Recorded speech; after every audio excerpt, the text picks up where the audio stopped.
أعوذ بالله من الشيطان الرجيم بسم الله الرحمن الرحيم ونبئهم عن ضيف إبراهيم إذ دخلوا عليه فقالوا سلاما قال إنا منكم وجلون قالوا لا توجل إنا نبشرك بغلام عليم قال أبشرتموني على أن مسني الكبر فبم تبشرون قالوا بشرناك بالحق فلا تكن من القانتين قال ومن يقنط من رحمة ربه إلا الضالون قال فما خطبكم أيها المرسلون قالوا إنا أرسلنا إلى قوم مجرمين إلا آل لوط إنا لمنجوهم أجمعين إلا امرأته قدرنا إنها لمن الغابرين صدق الله مولانا العظيم الصلاة والسلام عليك يا سيدي يا رسول الله الصلاة والسلام عليك يا سيدي يا حبيب الله الصلاة والسلام عليك يا سيدي يا حبيب الله الصلاة والسلام عليك يا سيدي يا رحمة للعالمين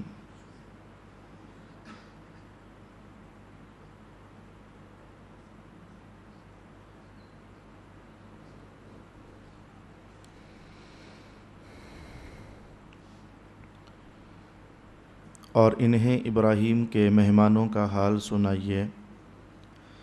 جب وہ ان کے پاس گئے تو انہوں نے کہا سلام۔ ابراہیم نے کہا بے شک ہم تم سے ڈر رہے ہیں۔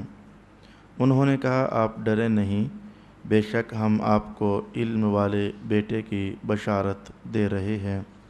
ابراہیم نے کہا کیا تم مجھ کو بیٹے کی بشارت دے رہے ہو حالانکہ مجھے بڑھاپا پہنچ چکا ہے، سو اب تم کس چیز کی بشارت دے رہے ہو؟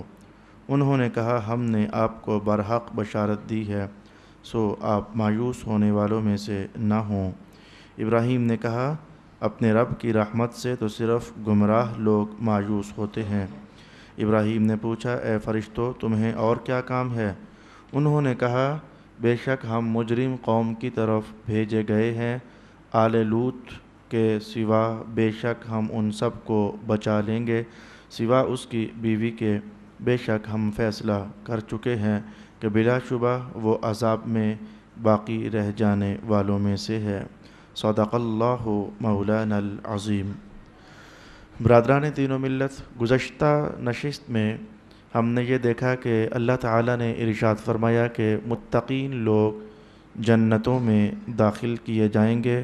جنتوں کے کچھ حالات ہم نے آیات طیبات میں ملاحظہ کیے، مثلا جنت میں دخول سلامتی کے ساتھ ہے، جنت میں دخول امن کے ساتھ ہے، جنت والوں کو کوئی تکلیف نہیں پہنچے گی، جنت والوں کو جنت سے نکالا نہیں جائے گا، وغیرہ وغیرہ۔ اور اس سے پہلے جو حالات ہمارے چلے تھے اس میں دوزخ کا عنوان تھا۔ دوزخ کے 7 طبقے ہیں، سب سے اوپر والا طبقہ اور سب سے نیچے والا طبقہ، کون کہاں کہاں ہوگا تو وغیرہ۔ تو یہ مختلف حالات قرآن حکیم بیان کر رہا تھا۔ بعض اوقات یہ عنوان بڑا اہم ہو جاتا ہے کہ گزشتہ عنوان کے ساتھ جو اب آیات شروع ہوئی ہیں ان کا کیا تعلق بنتا ہے۔ بعض اوقات یہ عنوان کافی توجہ طلب بن جاتا ہے۔ چلو یہ تو بات ہمیں سمجھ آئی کہ جہاں نیکی کا ذکر ہے وہاں بدی کا، اگر پہلے بدی کا ذکر آیا تو ساتھ ہی آگے پیچھے کہیں نیکی کا ذکر آ جاتا ہے۔ نیک لوگوں کا تذکرہ ہو جائے تو آگے پیچھے ساتھ ہی بروں کا تذکرہ ہو جاتا ہے۔ یہ جوڑ آپس میں جڑتا نظر آتا ہے۔ اچھا، یا پھر اگر جنت والوں کا ذکر ہو جائے تو ساتھ ہی کہیں دائیں بائیں آگے پیچھے دوزخ والوں کا ذکر ہو جاتا ہے۔ یہ بات بھی چلو جڑتی نظر آتی ہے، جنت دوزخ، نیک لوگ برے لوگ، نیکی بدی، یہ روشنی اندھیرا، یہ تعلقات سمجھ آتے ہیں۔ لیکن یہ جو اب آج میں نے آپ کی خدمت میں تلاوت کی ہے، اس کا گزشتہ آیات کے ساتھ کیا تعلق بنتا ہے، اس پر آپ پڑھنا چاہیں تو نظم الدرر فی تناسب الآیات والسور میں آپ یہ چیز ملاحظہ فرما سکتے ہیں کہ گزشتہ آیات کا اس آیت کے ساتھ کیا تعلق بنتا ہے۔ بھئی پہلے دوزخ والوں کا تذکرہ، پھر جنت والوں کا تذکرہ، اور ساتھ ہی اب ایک دم سے کہا ابراہیم علیہ السلام کے مہمان جو تھے ان کی بات کیجئے۔ اب جنت کا تذکرہ، دوزخ کا تذکرہ، اور ساتھ ہی ابراہیم علیہ السلام کے مہمانوں کا تذکرہ، یہ آیات گزشتہ مضمون کے ساتھ کیسے ہم انہیں مرتبط کر پائیں گے؟ اس پر ائمہ تفسیر نے ارشاد فرمایا کہ یاد رہنا چاہیے کہ جنت نتیجہ ہوتا ہے خیر کا، دوزخ نتیجہ ہوتا ہے شر کا۔ تو جان جانا چاہیے کہ خیر جتنی بھی ہوتی ہے اس دنیا میں اللہ تعالیٰ کے نبی کے وجود سے پھوٹا کرتی ہے، اور شر جتنا بھی ہوتا ہے اللہ کے نبی سے دور ہونے کی وجہ ہی سے پھوٹا کرتا ہے، کیونکہ خیر کا تعلق ڈائریکٹ نبی کی ذات کے ساتھ ہوتا ہے اور شر کا تعلق رسول سے ہٹنے کے ساتھ ہوتا ہے۔ تو پہلے شر والوں کا ذکر تھا اور خیر والوں کا ذکر تھا۔ اب رب کائنات بتانا چاہتا ہے کہ اگر خیر والوں کا ذکر پڑھ ہی لیا ہے تو اگر خیر لینے کی طلب پیدا ہو ہی جائے تو تمہیں فوراً سیدھا میرے بھیجے ہوئے رسولوں کی طرف رجوع کرنا پڑے گا۔ ان کے وجود سے خیر بڑھتی ہے اور ان کے وجود سے روشنی بڑھتی ہے اور جنت کے راہوں پر چلنا ذرا ہموار ہو جاتا ہے۔ یہ تھا ان آیات کا گزشتہ آیات اور عنوانات کے ساتھ تعلق۔ ارشاد گرامی ہوا کہ ذرا پیارے حبیب ان لوگوں کو ابراہیم علیہ السلام کے مہمانوں کا حال بتا دیجئے۔ تو وہ اصل میں ایک واقعہ ہوا تھا جو میں یہاں تو بہت تفصیل سے بیان نہیں کر پاؤں گا، کیونکہ میں ابراہیم سورت کی تفصیل بیان کرتے ہوئے میں عرض کر چکا ہوں۔ یہاں صرف اجمال ہم دیکھنا چاہیں گے۔ اللہ تعالیٰ کے کچھ فرشتے جو اصل میں عذاب لے کر آئے تھے حضرت لوط علیہ السلام کی قوم کے لیے، جو کہ بدکاری میں مبتلا ہو چکی تھی، اور وہ لوگ اپنی خواہشات کو مردوں ہی کے ساتھ بجھا لیا کرتے تھے، اور خواتین جو اللہ تعالیٰ نے ایک حلال ذریعہ اور پاکیزہ ذریعہ عطا کیا تھا اس سے وہ دور بھاگنا چاہتے تھے۔ تو آج اللہ تعالیٰ کے فرشتے فیصلہ لے کر نازل ہوئے تھے اور عذاب لے کر نازل ہوئے تھے۔ تو میں اس سے پہلے آپ کو بتا چکا ہوں کہ حضرت ابراہیم علیہ السلام کا ان فرشتوں کے ساتھ چند جملوں پر مشتمل مناظرہ بھی ہوا تھا، جس میں ابراہیم علیہ السلام کی فتح یابی بھی ہوئی تھی، لیکن اللہ تعالیٰ نے کچھ مزید وحی نازل کر کے تو ابراہیم خلیل اللہ سے یہ حکم فرما دیا کہ ابراہیم خلیل اللہ آپ کی باتیں ساری ٹھیک ہیں، لیکن اب آپ درمیان میں نہ پڑیے، اب آپ ہٹ جائیے، ہمارا فیصلہ ہو چکا ہے، اب انہیں عذاب ہو کر کے ہی تو رہے گا۔ تو وہ قوم لوط کی طرف جو عذاب لے کر آنے والے فرشتے تھے ان کے پاس ایک اور امانت بھی تھی، اور وہ امانت کا تعلق حضرت ابراہیم علیہ السلام کے ساتھ تھا۔ اور وہ امانت کیا تھی؟ ابراہیم خلیل اللہ اب عمر کے 100ویں سال کے قریب ہوئے چلے جا رہے ہیں، لیکن ابھی تک اللہ کی نعمت اولاد سے سرفراز نہیں ہوئے تھے۔ بڑھاپا خود قرآن پاک کے الفاظ ہیں کہ اب تو بھئی ہم بوڑھے ہو چکے ہیں۔ تو ایسے میں اللہ تعالیٰ اپنی قدرت کا اظہار فرما رہا ہے، اور ابراہیم پیغمبر کو ایک خوشخبری کی امانت فرشتوں کو سونپی کہ جاتے جاتے انہیں دے جائیے گا کہ اب اللہ تعالیٰ آپ کو اولاد کی نعمت سے سرفراز کرنے والا ہے۔ اصل بنیادی چیز تو یہ تھی، فرشتے آئے تھے، پہلے وہ ابراہیم علیہ السلام کے پاس رکے تھے، اس کے بعد انہوں نے آگے جانا تھا، یعنی حضرت لوط علیہ السلام کی بستی پر جا کر انہوں نے عذاب نازل کرنا تھا۔ ان میں سے ایمان والوں کو تو خالص بچا لینا تھا، اور جو مجرم طبقہ تھا ان پر عذاب نازل کرنا تھا۔ بنیادی طور پر بات صرف اتنی تھی۔ لیکن ہوا یہ کہ جب فرشتے حضرت ابراہیم علیہ السلام کے گھر میں آئے تو 3 باتیں کچھ ہو گئیں۔ ان میں سے ایک بات تو یہ تھی کہ اجازت کے بغیر ہی ابراہیم علیہ السلام کے گھر میں داخل ہو گئے، جو کہ اس قوم کے دستور میں ایک خطرناک عنوان ہوا کرتا تھا کہ جب کوئی شخص اجازت کے بغیر آیا کرتا تھا تو یہ آنا اس بات کی دلیل ہوا کرتا تھا کہ آنے والا شاید کوئی شر اٹھائے ہوئے ہے، جس کی بنیاد پر آج اس نے آنے کا انداز بدلا ہے، وگرنہ اجازت لے کر کے ہی تو آیا کرتا تھا۔ اچھا، دوسری بات یہ ہوئی کہ سورہ ابراہیم کے اندر یہ ذکر موجود ہے، حضرت ابراہیم نے اپنے مہمانوں کو، وہ جو فرشتے تھے انسانی بھیس میں آئے تھے، تو ان مہمانوں کو مہمان نوازی کے لیے ایک بکرا آپ نے بھونا اور بھون کر گوشت اس کا تیار کر کے تو مہمانوں کے سامنے رکھا۔ اب آنے والے کوئی انسان تھوڑے تھے کہ وہ گوشت کھاتے، تو وہ تو فرشتے تھے، وہ کھانے اور پینے سے اللہ نے انہیں پاک رکھا ہوا ہے، تو انہوں نے کھانے کی طرف ہاتھ نہ بڑھایا۔ یہ دوسری نشانی تھی کہ جب آنے والا مہمان کھانا نہ کھاتا تو اس میں خطرہ ہوتا کہ آنے والا مہمان خیر سے نہیں آیا، کوئی ڈر ہے، کوئی پریشانی ہے، کوئی شر ہے جو یہ چھپائے ہوئے ہے، تو اب لگتا ہے کہ خیر نہیں ہے۔ یہ دوسری بات ہوا کرتی تھی۔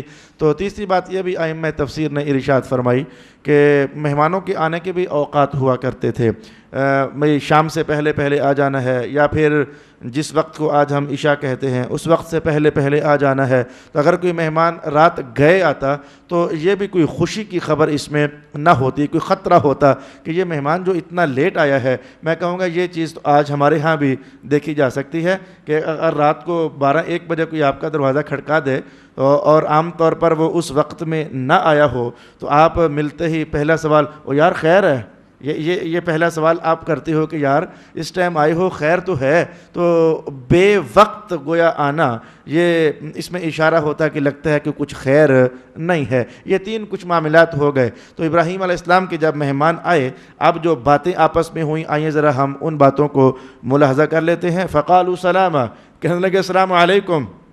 قال انا منکم وجلون، ابراہیم پیغمبر کہنے لگے بھائی سلام تو چلو ٹھیک ہے تمہارا، لیکن ہمیں کوئی ڈر سا لگ رہا ہے تم سے۔ یہ جو آج تم جس انداز میں آئے ہو، یہ انداز کچھ یہ ڈر سا والا انداز ہے۔ انا منکم وجلون، تو فرشتے کہنے لگے ہے صحیح کچھ، لیکن آپ نہ ڈریں، لا توجل، آپ نہ ڈریے، یہ جو ہمارے وجود میں آج آپ کو ڈر لگ رہا ہے وہ ہے کسی اور کے لیے، وہ آپ کے لیے تھوڑا ہے۔ لا توجل انا نبشرک بغلام علیم، آپ کے پاس تو ہم جاتے جاتے بس ایک خوشخبری تھی جو آپ کو دینے کے لیے آئے ہیں۔ وہ جو آپ جس پوائنٹ پر ارشاد فرمانا چاہ رہے ہیں اس پوائنٹ کا آپ کے ساتھ کوئی تعلق نہیں بنتا ہے۔ قال ابشرتمونی علی ان مسنی الکبر، تو ابراہیم فرمانے لگے کہ ہمیں آپ خوشخبری دینے آئے ہیں بیٹے کی، ہمیں تو کبر پہنچ گیا، ہم تو اکبر ہو گئے، بڑے ہو گئے، بڑھاپا ہم تک آ پہنچا، تو اس عمر میں کیا آپ ہمیں یہ بات بتانے آئے ہیں؟ فبما تبشرون، یہ کیا ہے، سوچو کیا کہہ رہے ہو؟ کہا جی بس ہم آپ کو جو کہہ رہے ہیں وہی کہہ رہے ہیں کہ اللہ تعالیٰ آپ کو بیٹا عطا فرمانے والا ہے۔ یاد رہے کہ ائمہ تفسیر نے اس بحث کو اٹھایا ہے کہ ابراہیم علیہ السلام کا تعجب یہ اس بنیاد پر نہیں تھا کہ اللہ کیسے بیٹا عطا فرمائے گا، یہ اللہ کی قدرت کو دیکھ کر تعجب نہیں تھا، تعجب اپنے وجود کو دیکھ کر تھا۔ میں تو بوڑھا ہو گیا ہوں، تو اس عمر میں عام طور پر اولاد پیدا نہیں ہوا کرتی ہے، تو آپ کا یہ کہنا کہ ہم اولاد لے کر آئے ہیں، یہ بات بڑے اچنبے کی ہے اور بڑی تعجب ناک بات ہے۔ قالوا بشرناک بالحق، فرشتے کہنے لگے ہم نے آپ کو جو بشارت دی ہے وہ بشارت برحق ہے، اس میں کوئی شک اور شبہ کی گنجائش نہیں ہے۔ فلا تکن من القانتین، وہ لوگ جو اللہ سے نا امید ہو جاتے ہیں، آپ کچھ اس طرح کی بات کر کے تو ان میں کہیں داخل نہ ہو جائیے گا، یعنی آپ یقین رکھیں اور توکل اور بھروسہ اللہ کی ذات پر۔ اللہ چاہے تو جوانی میں کسی کو اولاد عطا فرما دیتا ہے اور اللہ چاہے تو بڑھاپوں میں کسی کو اولاد عطا فرما دیتا ہے۔ قال ومن يقنط من رحمت ربه الا الضالون، فرشتوں کا یہ کہنا کہ آپ نا امید نہ ہو جائیے، حالانکہ حضرت ابراہیم علیہ السلام نا امید نہیں تھے، اس موقع پر آپ کی طرف سے یہ جملہ کہنا یہ ضروری ہو گیا تھا۔ فرشتے سمجھ بیٹھے کہ آپ نا امید نہ ہوئیے گا، اللہ کی بارگاہ سے وہ بیٹا دے سکتا ہے، وہ اولاد دے سکتا ہے، اور ابراہیم علیہ السلام نا امید تو تھے ہی نہیں، وہ تو حیرت اس بات پر ہو رہی تھی کہ بھئی ہماری اب عمر یہ اور کیا اب اولاد ہوگی، حیرت تو اپنے آپ کو دیکھ کر کے انہیں ہو رہی تھی، تو اس لیے ان فرشتوں نے جو جملہ بولا اس کا رد کرنا ضروری ہو گیا، وگرنہ یہ خیال دل میں آ سکتا تھا کہ انبیاء بھی کیا اللہ سے نا امید ہو جاتے ہیں؟ ابراہیم پیغمبر کہنے لگے فرشتوں یہ جو تم کہہ رہے ہو نا کہ میں نا امید نہ ہو جاؤں، مجھے پتہ ہے کہ نا امید ہونا یہ دانش مندوں کا کام نہیں ہوتا، یہ تو گمراہوں کا کام ہوتا ہے۔ مَن يَقْنَطُ مِن رَحْمَةِ رَبِّهِ إِلَّا الضَّالُّونَ، جو گمراہ طبقہ ہے اللہ کی رحمت سے نا امید تو وہ ہوا کرتا ہے، تو میں گمراہ تو نہیں ہوں، میں تو ہدایت دینے والا ہوں، ہدایت بانٹنے والا ہوں، اللہ کا نبی ہوں، نور بصیرت پر ہوں، اور اللہ نے مجھے بڑی مہربانیوں سے بہرامند اور سرفراز کیا ہوا ہے۔ مَن يَقْنَطُ مِن رَحْمَةِ رَبِّهِ إِلَّا الضَّالُّونَ۔ آج میں ایک بات آپ کو بتانا چاہتا ہوں کہ ایک جملہ آپ نے سنا ہوگا کہ مایوسی کفر ہے، کہیں یہ لکھا ہوتا ہے، یا پھر مایوسی گناہ ہے، کہیں یہ لکھا ہوتا ہے۔ بھئی بات وہ بھی ٹھیک ہے کہ مایوسی کبھی تو واقعی کفر ہوتی ہے، اور بات یہ بھی ٹھیک ہے کہ مایوسی گناہ تو کم از کم ہوتی ہے۔ میں کہوں گا کہ یہ معنی، یہ مفہوم، یہ عنوان قرآن حکیم کے اس مقام سے ہم سیکھ سکتے ہیں کہ اللہ کی رحمت سے نا امید ہونا یہ گمراہ لوگوں کا کام ہوتا ہے۔ اچھا، گمراہ لوگ اللہ کی رحمت سے نا امید ہوتے ہیں، بھئی کیسے اللہ کی رحمت سے نا امید ہونے والے گمراہ لوگ ہی ہوتے ہیں؟ اس پر ائمہ تفسیر نے ارشاد فرمایا کہ اللہ کی رحمت سے نا امید کون ہوگا؟ یا تو یہ ہے کہ وہ اللہ کو قادر نہیں مانتا ہے، وہ اللہ کی قدرت کا انکار کرے گا، تبھی تو وہ یہ سوچتا ہوگا اور نہیں جی میری تو مدد نہیں ہو سکتی جی، یہ کیسے ہو سکتا ہے جی، میں تو بس جی مجھے تو کوئی صورت ہی سمجھ نہیں آتی ہے جی، تو اللہ کی قدرت کا انکار کرے گا، تبھی تو اس میں یہ خیال پیدا ہو جائے گا۔ تو یقین جان لیجئے کہ اللہ کی قدرت کا انکار کرنا یہ کفر ہی تو ہے۔ تو اس لیے کہا جاتا ہے کہ نا امیدی کرنا، مایوس ہو جانا، وہ بھی اللہ کی ذات سے، یہ درجے میں کفر ہوتا ہے۔ یا پھر بندہ نا امید کیوں ہوگا؟ اگر وہ قادر مانتا ہے تو پھر وہ اللہ سے نا امید کیوں ہوگا؟ قادر ماننے پر تو نا امید نہیں ہونا چاہیے۔ تو اس پر ائمہ تفسیر نے کہا کہ پھر یا وہ اللہ کو بخیل مانتا ہے کہ وہ قادر ماننے کے باوجود جو نا امید ہو رہا ہے، تو کیا اس کے ذہن میں پھر یہ ہے کہ اللہ دے سکتا تو ہے لیکن دے گا نہیں، لگتا ہے کہ دے گا نہیں، کیا وہ بخیل مانتا ہے اللہ کو؟ یا وہ اللہ کو قادر نہیں مانتا، یا وہ اللہ کو بخیل پھر مانتا ہے، یا وہ اللہ کو نوازنے والا پھر نہیں مانتا ہے؟ تو اللہ کو بخیل ماننا یہ تصور ہی بندے کو ایمان سے خارج کر دیتا ہے، یا اللہ کی قدرت کا انکار کرنا یہ خیال ہی بندے کو اللہ کے ایمان سے خارج کر دیتا ہے۔ مَن يَقْنَطُ مِن رَحْمَةِ رَبِّهِ إِلَّا الضَّالُّونَ قَالَ فَمَا خَطْبُكُمْ أَيُّهَا الْمُرْسَلُونَ۔ ایک رسول ہے نا، نبی ہیں، یہ ساری باتیں ہو گئی ہیں، لیکن دماغ میں وہ بات اٹکی ہوئی ہے کہ یہ فرشتے آج خیر سے نہیں آئے، ہے بات کیا ہے؟